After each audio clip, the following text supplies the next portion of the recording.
शांत stable positive opening होती हुई दिख रही है भारतीय बाजारों के 20 अंक ऊपर है सेंसेक्स और निफ्टी पर 5 अंकों की मजबूती आपको दिखेगी। मिड कैप और स्मॉल कैप शेयरों में लगभग 1/4% की मजबूती। तो एक्सपायरी के दिन बाजारों में शुरुआत काफी शांत हुई, देखना होगा अब बाजार थोड़ी देर स्टेबल होने के बाद किस तरफ का डायरेक्शन लेते हैं। फिलहाल ये सीरीज अब तक बाजार के लिए काफी बेहतर रही। 3% से ज्यादा की गेंस हमने सेंसेक्स निफ्टी में देखे और बैंक निफ्टी तो 7% से ज्यादा की उछाल दिखाने में कामयाब रहा है। तो ओवरऑल सीरीज अब तक बेहतर रही। लेकिन बाजार के लंबे डायरेक्शन पर बात करते हैं, आगे किस तरह का और रुझान रहेगा, क्या इन लेवल्स पर बाजार अब भी तेजी दिखा सकते हैं या फिर वैल्यूएशन के लिहाज से कुछ चिंता करने की जरूरत है। इन सब मुद्दों पर बातचीत करने के लिए हमारे साथ जुड़ रही है Canara HSBC OBC life insurance की CIO Ritu Gangrade Arora. Ritu, good morning, स्वागत है आपका CNBC आवाज पर। पहला सवाल यही लेना चाहूंगा, क्या 8,500 के लेवल पर जब हम लाइफ टाइम हाई के आसपास ट्रेड कर रहे हैं, निफ्टी पर सेंसेक्स पर हम 28,400 के आसपास हैं, क्या आपको लगता है कि बाजार फेयर वैल्यूएशन पर ट्रेड कर रहे हैं या फिर रनअप फंडामेंटल से ज्यादा हो चुका है एक्सपेक्टेशन में? नमस्कार, धन्यवाद शो पर बुलाने के लिए। अगर हम वैल्यूएशन के मद्देनजर देखें तो मार्केट करीब 16.5 टाइम्स फॉरवर्ड है और पिछले कॉर्पोरेट नतीजे पिछले क्वार्टर बहुत अच्छे नहीं रहे हैं, आशा से कम ही रहे हैं। तो अगर सिर्फ वैल्यूएशन के मद्देनजर देखें तो मार्केट रीजनेबली प्राइस्ड है, पर अगर अपने ऑल टाइम हाई से देखें तो काफी मार्जिन अभी भी रहता है।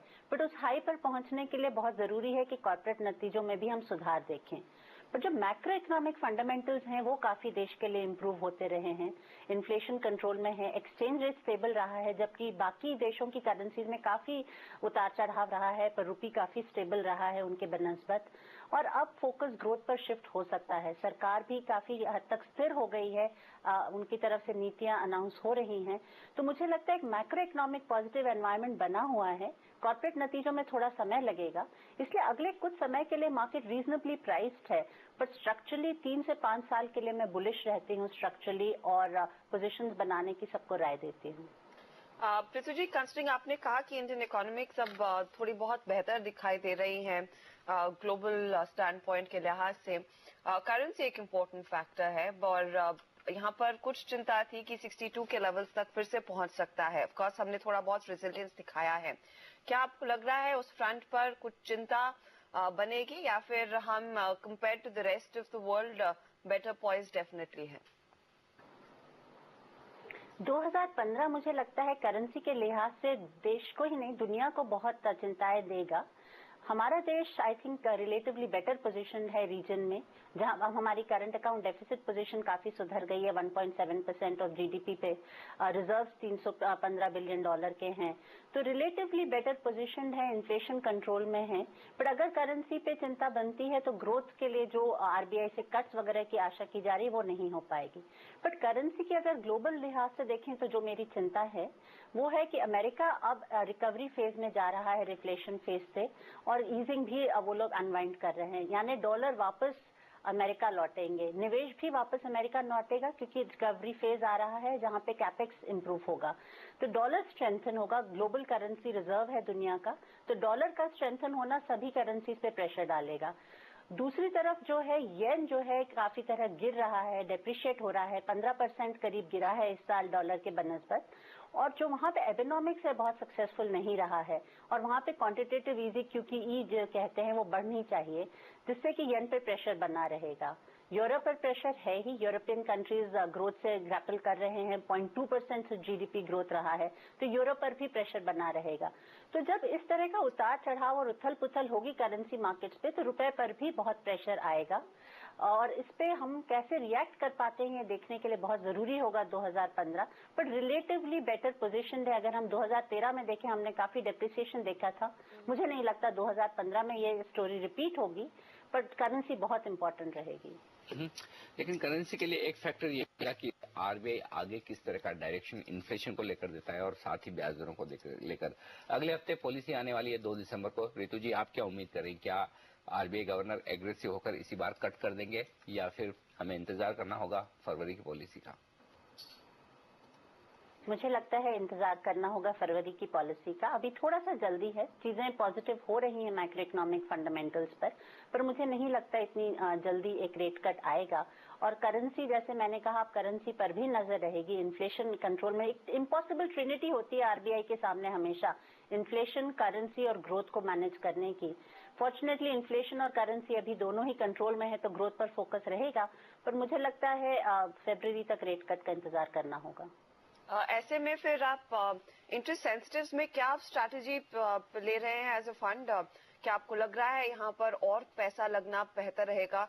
और मैं बैंक्स की बात नहीं कर रही हूँ, मैं दूसरे एंसिलरी प्लेस की बात कर रही हूँ, चाहे वो रियल एस्टेट हो या फिर ऑटो साइड की कंपनियां हो, जिनका सीधा कोरिलेशन होता है ब्याज दरें घटने और बढ़ने पर। ये तीनों सेक्टर्स जिनका आपने नाम लिया, इनके फंडामेंटल्स बहुत अलग हैं। एक कॉमन ड्राइवर इंटरेस्ट रेट जरूर है, पर वैसे बहुत अलग फंडामेंटल्स हैं। तो अगर हम बैंक्स को लें तो वो इकोनॉमी को दर्शाते हैं। तो अगर हम कहते हैं इकोनॉमी में सुधार होगा अगले कुछ सालों में, तो बैंक्स के अर्निंग्स इंप्रूव होने चाहिए। आज अगर हम देखें तो बैंक्स के मार्जिन काफी स्ट्रेस्ड है, रिस्ट्रक्चर्ड एसेट बहुत हाई है, एनपीए पर प्रेशर है। अगर इनमें सुधार होता है तो बैंक की वैल्यूएशन में बहुत बड़ा अपसाइड पॉसिबल है, बट वो मुझे नहीं लगता अगले 2-3 क्वार्टर्स में हमें दिखेगा। रियल एस्टेट का जहां तक ख्याल है, इंटरेस्ट रेट से बेनिफिट है, बट अगर हम डिमांड साइड पे देखें तो बहुत डिस्ट्रक्शन दिख रहा है डिमांड पे। न्यू प्रोजेक्ट अनाउंसमेंट्स काफी कम हो गए हैं। तो मुझे नहीं लगता कि रियल एस्टेट मैनेजमेंट गवर्नेंस वगैरह का भी चैलेंज रहते हैं, तो मुझे बहुत प्रिय नहीं है रियल एस्टेट सेक्टर। ऑटोमोबाइल्स का जहां तक ख्याल सवाल उठता है, ऑटोमोबाइल्स पॉजिटिव है, ओवरवेट सेक्टर है मेरे लिए, डिमांड अच्छी रही है। ऑटो ही नहीं, ऑटो एंक्स में भी निवेश की स्थिति बनती है। ऐसे में इस वक्त आपकी प्रेफरेंस क्या होगी? कौन से सेक्टर्स पर आप अपने फंड में ओवरवेट रहेंगी और खरीदारी का मौका देख रही हैं? एक बैलेंस पोर्टफोलियो की हमेशा ही मैं राय देती हूँ, क्योंकि एक सेक्टरल रोटेशन मार्केट में होता रहेगा, क्योंकि एक बहुत बड़ा सेक्युलर अपमूव हम एक्सपेक्ट नहीं कर रहे अगले कुछ महीनों में। इसलिए एक बैलेंस पोर्टफोलियो अच्छी कंपनीज का होना चाहिए, जिसमें मैं आईटी को भी अभी भी शामिल करती हूँ। तो बैंक्स, आईटी, ऑटोमोबाइल, कैपगुड, इंफ्रा, इसका मिला जुला एक पोर्टफोलियो मैं अभी भी रेकमेंड करूंगी। ऋतु जी, जाने से पहले एक आखिरी सवाल ये लेना चाहता हूँ कि चूंकि संसद का शीतकालीन सत्र चल रहा है और साथ ही अब नजरें बजट पर भी होगी, तो क्या एक्सपेक्टेशन है आपकी सरकार की तरफ से? क्या और एक्शन देखना चाहती हैं? जीएसटी एक बहुत बड़ा एक्सपेक्टेशन है, जिससे कि देश का बिजनेस एनवायरनमेंट काफी हद तक चेंज हो सकता है। मुझे आशा है कि जीएसटी पे कुछ ट्रैक्शन होगा, पर शायद इस बजट सत्र में उसको रिजॉल्व करना मुश्किल है।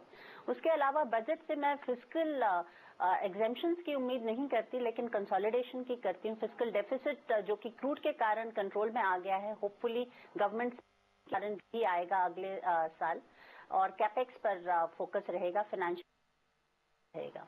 बिल्कुल। बहुत बहुत शुक्रिया ऋतु जी आपका हमारे लिए वक्त निकालकर आज बाजार और सारे सेक्टर्स पर अपनी राय देने के लिए। तो साफ तौर पर बाजारों में रुझान तेजी का है, लेकिन बीच बीच में आपको जो करेक्शन और गिरावट के मौके दिखेंगे वहां पर खरीदारी करने की राय होगी। लेंगे एक छोटा सा ब्रेक, और ब्रेक के बाद लौटेंगे। हमारे साथ जुड़ेंगे आज संदीप सबरवाल .com के संदीप सबरवाल, उनसे जानेंगे बाजार पर उनकी राय इस ब्रेक के बाद।